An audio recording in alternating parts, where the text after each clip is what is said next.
నమస్తే మ్యామ్. నమస్తే అమ్మా. రీసెంట్‌గా గుజరాత్ హైకోర్టు ఒక తీర్పునివ్వడం జరిగింది. ఏదైతే కలిసి ఉంటే అది వివాహ బంధం కిందకి రాదు. సప్తపది అనేది నడిసేను అంటే హిందూ ధర్మం ప్రకారమే పెళ్లయితేనే దాన్ని పెళ్లిగా పరిగణిస్తామని కూడా ఒక తీర్పును కూడా ఇవ్వడం జరిగింది.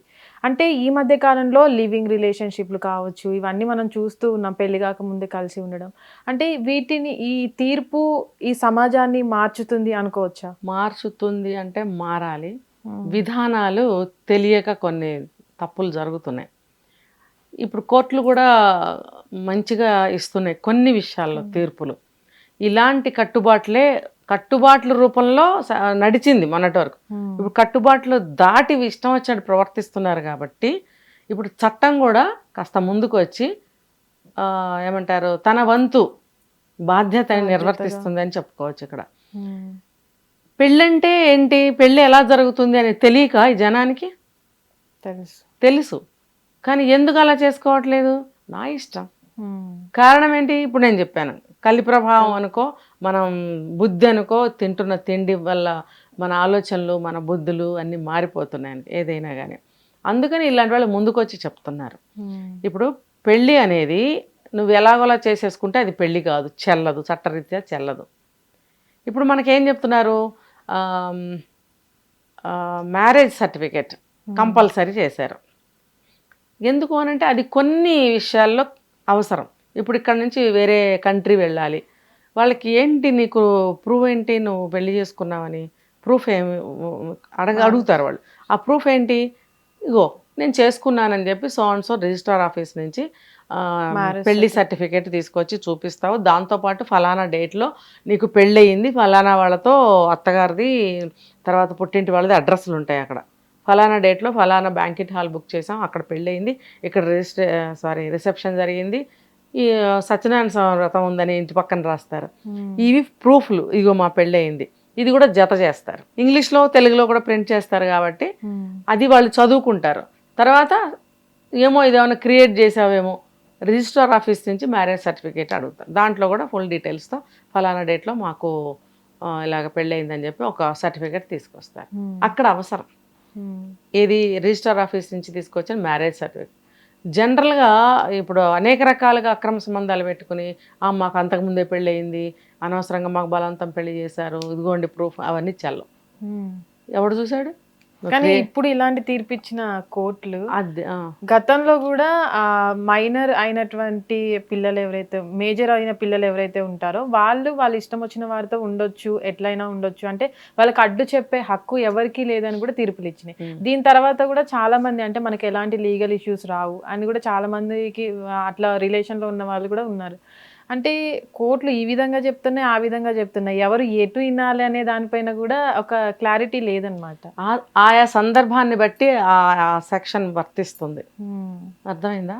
ఇప్పుడు సియా గోయల్ ఉంది, పూణేకి సంబంధించిన కేతన్ అగర్వాల్ని తోసేసి చంపేసింది చూసావా? ఆమె చేతన్ చౌదరిని పెళ్లి చేసుకుంది. ఎప్పుడు? కేతన్ అగర్వాల్తో ఫిబ్రవరిలో ఎంగేజ్మెంట్ అయిన తర్వాత అప్పటికే వన్స్ ప్రెగ్నెంట్ అయ్యి అబార్షన్ అయ్యి ఉంది అనుకుంటా. సో ఇమ్మీడియట్గా ఏం చేసింది, చేతన్ చౌదరిని పెళ్లి చేసుకుంది. ఎక్కడ? రిజిస్ట్రార్ ఆఫీస్లో. చేసుకున్నప్పుడు ఆ కాలేజ్ మేట్స్ ఎవరో ఇద్దరు ఫ్రెండ్స్ని తీసుకొచ్చి సాక్షి సంతకాలు చేయించి ఓకే నా పెళ్ళి అయిపోయింది అని అనిపించుకుంది. మ్యారేజ్ సర్టిఫికేట్ రెడీ చేసుకుని ఉంటుంది. కానీ ఇప్పుడు ఈ కేసు కోర్టు ఇచ్చిన తీర్పు ప్రకారం చెల్లకపోవచ్చు. అయితే ఇక్కడ ఇది గుజరాత్ హైకోర్టు ఇచ్చిన తీర్పు ఇది కదా. మరి చూడాలి ఇది ఇంప్లిమెంట్ చేస్తారా, కేవలం అక్కడ వరకేనా అనేది చూడాలి. ఇప్పుడు ఆయా రాష్ట్రాలకు సంబంధించిన హైకోర్ట్స్ ఉంటాయి కాబట్టి వాళ్ళ రాష్ట్రాన్ని పరిరక్షించుకునే విధానంలో భాగంగా వాళ్ళు ప్రవేశపెట్టుకున్నారా. కానీ ఇలాంటి చట్టాలు వస్తే చాలా చాలా మంచిది, దేశవ్యాప్తంగా ఇంప్లిమెంట్ చేయొచ్చు. నిజంగానే అసలు మన హిందూ శాస్త్రంలో పెళ్ళి అనేది ఎలా చేస్తారు? ఏ స్టేట్ అయినా సరే ఒక పెళ్లిపీటలు వేస్తారు, మండపం వేస్తారు, పెళ్లి బట్టలు అనేవి ఉంటాయి, పూలదండలు వేసుకుంటారు, హల్దీ జరుగుతుంది, కాళ్ళకి ఒంటికి పసుపు రాసుకుంటారు, కుంకుమ పెట్టుకుంటారు. తర్వాత పెళ్లిలో వాళ్ళ విధానాలను అనుసరించి ఒక్కొక్కళ్ళు కుంకుమ పెడతారు, సాంప్రదాయాన్ని బట్టి. ఒక్కొక్కరు కుంకుమ పాపెట్లో పెట్టిస్తారు అబ్బాయితోటి, అదే మంగళసూత్రం. ఒక్కొక్కరు దాంట్లో కొన్ని టైప్ ఆఫ్ దంతంతో చేసినటువంటి గాజులు ఎక్కిస్తారు, అదే వాళ్ళకి మంగళసూత్రం. కొన్ని చోట్ల ఏంటంటే నల్లపూసలు, జస్ట్ నల్లపూసలు పెట్టిస్తారు. మట్టెలు కామన్, మట్టెలు కామన్గా అన్ని స్టేట్స్లో వాళ్ళు మట్టెలు పెట్టుకుంటారు. కుంకుమ కామన్గా అన్ని స్టేట్స్లో వాళ్ళు పెట్టుకుంటారు. నల్లపూసలు కామన్గా అన్ని స్టేట్స్లోనూ పెట్టుకుంటారు. ఒక్క మంగళసూత్రం మనం 2 తాళిబొట్లు పెట్టి కట్టుకునేది మన సౌత్ స్టేట్స్లో ఉంది. ఓకే, ఎలా అయినా సరే అక్కడ అగ్నిహోత్రం ఒకటి వేసి దాని చుట్టూ తిప్పుతారు. సప్తపది అని 7 అడుగులు నడిపిస్తారు. ఒక్కొక్క అడుగుకి ఒక్కొక్క మంత్రం చెప్తారు పురోహితులు. ఆ మంత్రం అర్థం కూడా చెప్తారు. ప్రస్తుతం జనాలు అవన్నీ చేసే ఓపిక లేక సప్తపదే వేయటం మానేశారు. తర్వాత వేసినా కూడా తూతు మంత్రంగా చేస్తున్నారు. మంత్రం కూడా ఏదో తూతు మంత్రంగా పైపైన చదివేస్తున్నారు. దాని అర్థం చెప్పడం మానేశారు. ఇంకా అసలు అది చేస్తున్న కార్యక్రమం ఏంటో కూడా వాళ్ళకి అర్థం కాకుండా పోతుంది. అది ఎందుకు పెడుతున్నారు సప్తపది అనేది తెలియటంలా. మరి దాని అర్థం ఇంకేం తెలుస్తుంది?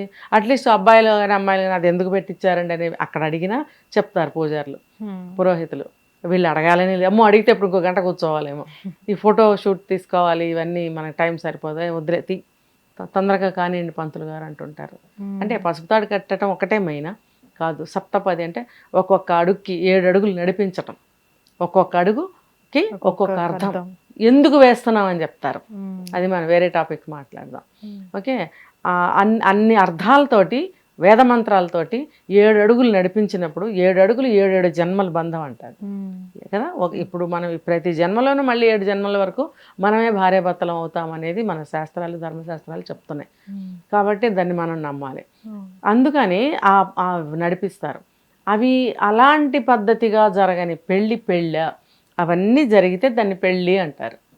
ఇవన్నీ ఎక్కడ చేసావు? పూలదండలు మార్చుకుంటే పెళ్ళి, ఉంగరాలు మార్చుకుంటే పెళ్ళి, రిజిస్టర్ ఆఫీస్లో సంతకం చేస్తే పెళ్ళి, పారిపోయి కొన్ని రోజులు లివింగ్ రిలేషన్షిప్లో ఉంటే పెళ్ళి, ఇవా పెళ్ళిళ్ళు. కాబట్టి అంటే ఎందుకు కంట్రోల్ పెట్టారంటే పెళ్లి వ్యవస్థ, వివాహ వ్యవస్థని పటిష్టం చేయడానికి, తర్వాత విడాకులు, ఈ ఘోరాలు ఇవన్నీ జరగకుండా ఉండటానికి కోర్టు అనేది ఆ రకంగా తీర్పిచ్చింది. అయినా కూడా అది 100% కరెక్ట్. కాబట్టి ఇది చెల్లదు, ఇలాంటి పెళ్ళిళ్ళు చెల్లవు. ఎందుకు చెల్లవు? పురాణాల్లో వాటిల్లో ఉన్నాయి కదా, రాక్షస వివాహం, గాంధర్వ వివాహం, రకరకాల పెళ్ళిళ్ళు ఉన్నాయి కదా. మరి స్వయంవరం అనేది కూడా ఒక పెళ్లి విధానం. ఎందుకు లేదంటే ఆ రోజుల్లో కంటి చూపు చూసుకుంటేనే భార్యాభర్తలు అయిపోయినట్టు లెక్క. అర్థమైందా? అది కూడా ఒక రకమైన పెళ్ళే. మరి కంటి చూపుతో కాదు, ఎక్కడికి వెళ్ళిపోతున్నారు ఇప్పుడు? కాలమాన పరిస్థితుల ప్రకారం విధానాలని, చట్టాలని మార్చుకునే పరిస్థితి వచ్చింది. మార్చుకునే వెసులుబాటు కూడా మనకి చట్టం కల్పించింది. కాబట్టి ఇప్పుడున్న ఈ పరిస్థితుల ప్రకారం చట్టాలు కొత్తవి రావచ్చు, ఉన్న చట్టాలని మార్చచ్చు, తప్పేమీ లేదు. కాబట్టి ఎవరైనా సరే, నేను ఇందాక చెప్పింది అదే, చట్టాన్ని తెలుసుకోండి, లా అండ్ ఆర్డర్ని ఎంతైనా కొంత తెలుసుకోండి. మనం ఏం పని చేస్తే ఎటు తిరుగుతుందో, ఏ నేరం అవుతుందో, మనం ఆలోచన విధానం మార్చుకోండి. ఇవన్నీ కూడా మీరు తెలుసుకున్నట్టయితే, మినిమం జనరల్ నాలెడ్జ్ మీకు ఉంటే కొంతలో కొంత మీ తప్పులు జరగవు. థాట్ ప్రాసెస్ వల్లనే మనకి మంచైనా చెడైనా చేస్తాం కదా. మీరు అది థాట్ ప్రాసెస్ లేనప్పుడు మీరు ఏం చేస్తారు? ఎటు పడితే ఎటు పోతారు, గాలి ఎటు వస్తే అటు వెళ్తారు, అంతే కదా. మరి అందుకని ఆలోచనతోనే ఒక మంచి పని జరుగుతుంది. కాబట్టి ఈ విధానాలన్నీ ఇలా వచ్చాయి. మంచి ఆలోచనతో ముందుకు వెళ్ళండి. వివాహం అనేది ఎంతో పవిత్రమైనది మన హిందూ సాంప్రదాయంలో. చక్కగా ఆ విధంగా పెళ్లి చేసుకుంటే, వేదమంత్రాలతో అర్థాలు తెలుసుకుని పెళ్లి చేసుకుంటే ఇలాంటి ఘోరాలు, నేరాలు జరగవు అనే ఉద్దేశంతో వాళ్ళు కూడా ఈ చట్టాన్ని ప్రవేశపెట్టారు, తీర్పిచ్చారు. Thank you. Hit TV app, ఇందులో short news, live news, entertainment shows, movies, digital magazines తో పాటు మీ జిల్లా వార్తలను కూడా ఫ్రీగా చూడొచ్చు. ఇంకెందుకు ఆలస్యం? వెంటనే హిట్ టీవీ యాప్ ని డౌన్లోడ్ చేసుకుని ఫ్రీగా ఎంటర్టైన్మెంట్ పొందండి. Hit TV app. Hit TV app. Please download hit TV app. Hit TV యాప్ని ఫ్రీగా డౌన్లోడ్ చేసుకొని ఎంజాయ్ చేయండి. మీకు నచ్చిన ఎంటర్టైన్మెంట్ కోసం హిట్ టీవీ యాప్ ని ఫ్రీగా డౌన్లోడ్ చేసుకొని ఎంజాయ్ చేయండి. హిట్ టీవీ యాప్ ని డౌన్లోడ్ చేసుకుని ఆస్వాదించండి, ఆశీర్వదించండి. ఇంతమంది సెలబ్రిటీలు హిట్ టీవీ యాప్ ని డౌన్లోడ్ చేసుకోండి అని చెప్తున్నారంటే ఎంత మంచి యాప్ ఆలోచించండి. అమెరికా అమెరికా అమెరికా అమెరికాలో చదవాలనుకునే వాళ్ళకి విశ్వసనీయమైన పేరు మన శౌర్య కన్సల్టెన్సీ. UK లో 1 year masters. UK లో 1 year masters. 2 years work permit up to 5 years visa. Contact Saurya Consultancy. Contact 89851 89851.